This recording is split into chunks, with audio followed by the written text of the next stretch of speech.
even further off the hook. It's the Zach Gelb Show We are rolling on Fox Sports 920, The Jersey. live from the palatial yet not overly ostentatious studios of Fox Sports 920 The Jersey, the Princeton Orthopedic Associate Studios to be exact. Welcome in on a beautiful Monday, December 5th in the year of 2016, 609-919-9200. This is the Zach Gelb Show on Fox Sports 920 The Jersey, 920 AM in Bucks, Burlington, or Mercer counties, or worldwide on the web at 920thejersey.com. I'm in an exuberant mood today because over the weekend, on Saturday, my Temple Owls won the American Athletic Conference Championship. Just a total rout, an ass-kicking in Annapolis over Navy. And clearly Navy, a lot of mutual respect for that program and the job Kenny Amatulolo did. But the Temple Owls were just on a mission, and they came out victorious. Went up 21-0 early. Philip Walker was sensational early on, and it was just both in the trenches, offensively and defensively, a total ass-kicking. Temple, led by head coach Matt Rule, will they finally complete the unfinished business of a year ago of getting to the American Athletic Conference Championship game, losing it a year ago to this date, actually, and then winning it on Saturday. So congratulations to Temple and also the Penn State fans, because that was a remarkable comeback on Saturday night. And I watched the entire game. I thought they were done when they were down 28-7. That touchdown right before the half was massive for Penn State. And McSorley, just the confidence in the way that he threw the football in the second half, in addition to the defense, was just a sensational victory for Penn State. You had a feeling, I was someone that said going into the weekend, the Big Ten champion should be in the college football playoff. I think the College Football Playoff Committee did get it right, just because of the performance that you saw out of Washington against Colorado on Friday night. So you have Alabama as the 1, Clemson as the 2, Ohio State as the 3, and Washington as the 4. You will have Penn State going to the Rose Bowl to play USC, and Temple will be going back to Annapolis for the Military Bowl on the 27th. That's a Tuesday, and that game will be on ESPN, and they'll be playing a Wake Forest team. So that's what you have in the college football landscape. We'll get into more college in just a little bit. Coming up after the 4:15 break, we'll be joined by Mike Jensen from the Philadelphia Inquirer, talking Temple, Penn State, and also we'll sprinkle in a little Villanova basketball, as they are now the number 1 team in the nation, the defending national champions. And then coming up in the 5 o'clock hour at 5:15, we got to get to those Eagles, and that's where we'll start the show today. Jimmy Kempski will join us from Philly Voice. Eagles lose yesterday in embarrassing fashion. Giants lose in embarrassing fashion as well. And we also have a Jets game tonight, which is not a hot ticket. Let's just say that. You could go to the game right now, just get on FanSnap or StubHub, whatever you want, and you could go for $5 in the upper deck. That's how cheap it is. So we will preview Jets and Colts later on in the show. Let's start with the Birds, though. Disappointing, to say the least. Embarrassing. Disgraceful. A 32-14 loss on the road against the Cincinnati Bengals. A team that had 3 wins on the year going into yesterday. That effort was garbage, and there's no reason when you're going up against a 3-win team, I don't care what lack of talent you may think the Eagles have, there's no reason to be down 29-0 on the road versus a 3-win team. Let's start with the effort, because I understand if you lose games right now because you don't have the talent. What I don't comprehend is when you lose games and you get blown out just because players that make an ample amount of money decide not to show up.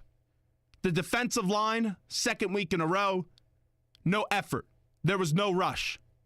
That's a unit that has clearly regressed. The offensive line, I could count for at least 4 false starts in the first half. Penalties for the Eagles yesterday, 10 for 88 yards.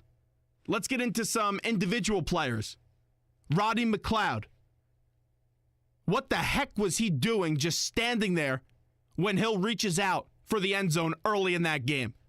Didn't even make an attempt to tackle Hill. He barely moved. It looked like his feet were in quicksand. That is someone that showed zero effort. Zach Ertz, zero effort. 3rd and 8 play, Wentz runs, tries to avoid Burfict. He does. He gets out of bounds. Ertz clearly could have made a block on Burfict and just said, I'm not going to do it. That's as bad as of a performance that you could see from a football team. A football team that, let me remind you, started out the year 3-0. Gave you hope. And now they're mailing it in. And a reason they're mailing it in was because after the loss to the Packers in a game that was a must-win to keep the playoff dream alive, and they didn't show up, the coach mentioned and alluded to rebuilding.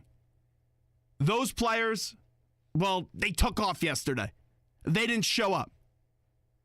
The coach, he's just doing a bad job. The coach, Doug Peterson, looks like he's clueless. And how many times is he going to flip-flop on an answer? 2 things today that I've already heard him flip-flop on. Last week, it was alluding to rebuilding.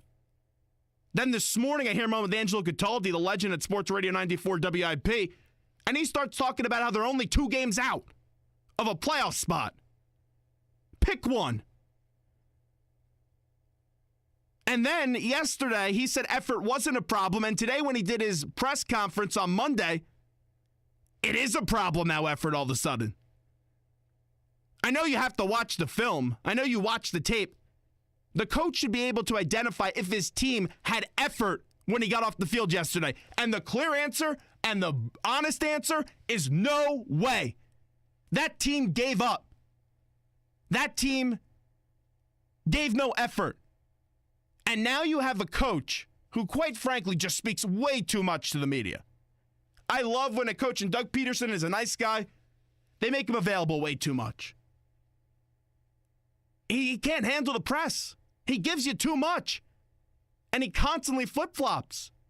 And this isn't just a 1-week issue. This is going back when Lane Johnson was suspended. Well, Doug Peterson said he knew at one time the Eagles, and Lane Johnson said they knew another. Where's the communication in this organization? People are getting paid millions and millions of dollars, and they don't communicate. This coach isn't ready. He looks clueless. Can he turn it around? Yeah, I guess he could turn around in future years, but right now, I'm not seeing anything. Give us a call, 609-919-9200. I'll be listening all day. Tell me what this coach does well. Because when people give words of praise to this coach, the only positive I hear is, oh, well, he's a nice guy. What does he do well? Because so far, in his tenure as the head coach of the Philadelphia Eagles, I don't see it. Now, I don't think they're going to fire him. I think that's a ludicrous idea. You don't fire a coach after 1 year. But what does he do well? Because right now, I can't give you the answer, folks. I can't identify, I can't pinpoint one thing this coach does well. And his players, first 3 games of the year, I can tell you what they did well. They got after the quarterback, and the quarterback for the Eagles didn't turn over the football. Now the quarterback has no talent around him, which he did in the beginning of the year. But whenever he throws the ball down the middle of the field, he's throwing an interception. I don't want to criticize Wentz too much. He needs to improve, though.